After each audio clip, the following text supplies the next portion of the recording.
Grâce à la première vidéo de formation, actuellement on sait clarifier notre message et on sait clarifier notre valeur ajoutée. Aujourd'hui, c'est la deuxième vidéo de la série de formation comment se faire connaître quand on a un petit budget. Vous l'aurez compris, j'ai décidé de vous présenter des astuces et des stratégies qui ont marché pour moi afin que je puisse me mettre en avant et des stratégies que je propose tout le temps à mes clients qui vous aussi peuvent vous aider. Donc pour ceux qui ne me connaissent pas, je suis Tania Touré. Pour certains, je suis surnommée Tania Coach Business. Pour d'autres, la reine du marketing. Je vous avais promis la dernière fois qu'on allait parler de comment exploiter les médias sociaux de manière stratégique. Oui, c'est ça. Ça s'affiche aussi sur l'écran. Bon, la base vraiment quand on veut se lancer sur les réseaux sociaux, une fois qu'on sait clairement quel message on veut véhiculer et surtout quelle est notre plus-value pour avoir des clients, pour se différencier des concurrents, c'est de choisir un réseau social qui est vraiment en coïncidence, qui a un rapport avec le secteur d'activité dans lequel on est. Pour être sûr que les cibles en fait qu'on recherche puissent être sur ce réseau social en question. Généralement, ce qu'on va voir, les dames qui sont dans tout ce qui est beauty, skincare, etc., elles vont sur Instagram, vu que ce réseau social a cette vocation-là de promouvoir tout ce qui est self-care, personne, développement personnel, lifestyle, etc. D'autres par contre qui sont dans la vente, le commerce, aiment plus Facebook ou TikTok. D'autres par contre qui sont souvent des cabinets de formation ou qui sont dans des domaines un peu plus carrés, en griffe, choisissent généralement LinkedIn ou Twitter comme réseau social. Une fois que vous aurez choisi en fonction de votre secteur d'activité le réseau social qui est plus adapté pour trouver votre cible, la base, c'est de faire des contenus pertinents et vraiment percutants.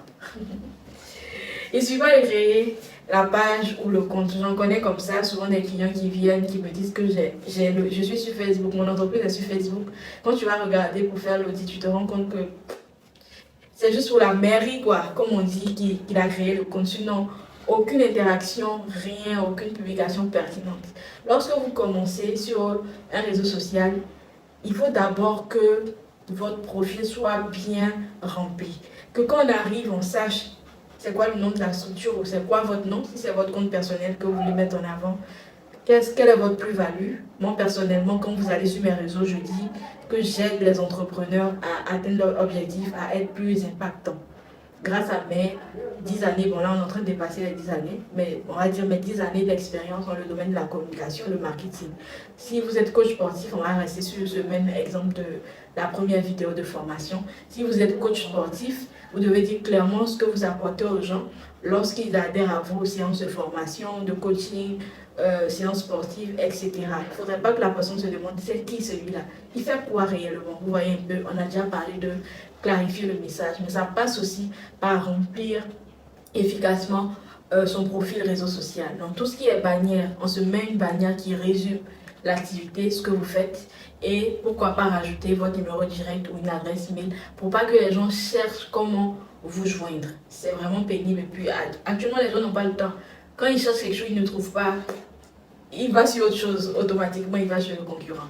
La photo de profil, elle doit donner envie de vous écrire, elle doit mettre les gens en confiance, le nom aussi, évitons un peu trop les fantaisies. Même si on fait une fantaisie, il faudrait que ça soit quelque chose qui puisse rester dans la tête des gens ou qui n'a pas une mauvaise connotation.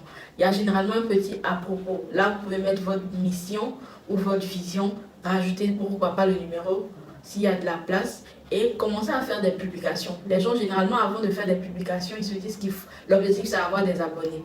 Les abonnés, ce n'est qu'un nombre. S'il n'y a rien de percutant, de pertinent sur votre page ou votre réseau social, ça ne sert à rien de chercher un gros nombre d'abonnés. Donc vraiment, la base, c'est de commencer à se rôder en griffe avec certaines publications. Commencer à mettre en place un calendrier éditorial parce que c'est pas facile. Souvent, le syndrome de la feuille blanche, on se demande bien quoi publier. Donc, c'est bon aussi de s'inspirer de ce que les gens font déjà, qui sont dans votre domaine. Comme on dit, rien de nouveau sous le soleil. Donc, vous pouvez prendre les top 3 de gens dans votre domaine, comment ils se comportent sur les réseaux sociaux, ça pourrait vous inspirer. On n'a pas dit de faire du copier-coller parce qu'il est nécessaire que vous soyez authentique. Few moments later. Décidément, quand je porte cette tenue, il pleut tout le temps. Apparemment, c'est à cause de la pluie qu'on a une coupure d'électricité, mais là, c'est revenu. Je vais vite faire la fin de la vidéo et puis rentrer à la maison, être au chaud. Donc en gros, je parlais d'authenticité. Il est nécessaire pour vous de vous inspirer de ceux qui font mieux que vous, mais on ne va pas vous demander en fait de copier-coller tout ce qu'ils font. Parce que c'est votre authenticité, votre personnalité qui va faire que les gens vont vous suivre, ils vont s'abonner, ils vont interagir et créer une communauté forte qui a confiance en vous, qui adhère à toutes vos initiatives, qui pourquoi pas commande si vous êtes commerçant ou participe à vos activités si vous êtes dans le domaine de l'événementiel, pourquoi pas. Donc soyez vous-même et comme on dit, c'est en forgeant qu'on devient forgeron. Donc c'est au fur et à mesure que vous allez poster, vous allez trouver le contenu que les gens aiment le mieux, si c'est les vidéos, si c'est les carousels, si c'est les textes écrits ou comment dirais-je, des lives, vous saurez au fur et à mesure et vous allez vous améliorer. N'attendez pas d'être parfait ou d'avoir le téléphone parfait ou l'ordinateur parfait. Il y a des astuces pour améliorer les qualités des contenus. Il y a des astuces aussi pour corriger les fautes, etc. Donc, ne vous en privez pas. Ok, je file, il ne faut pas que la pluie me mouille. J'espère que la vidéo vous aura plu. Laissez mon cœur pour m'encourager.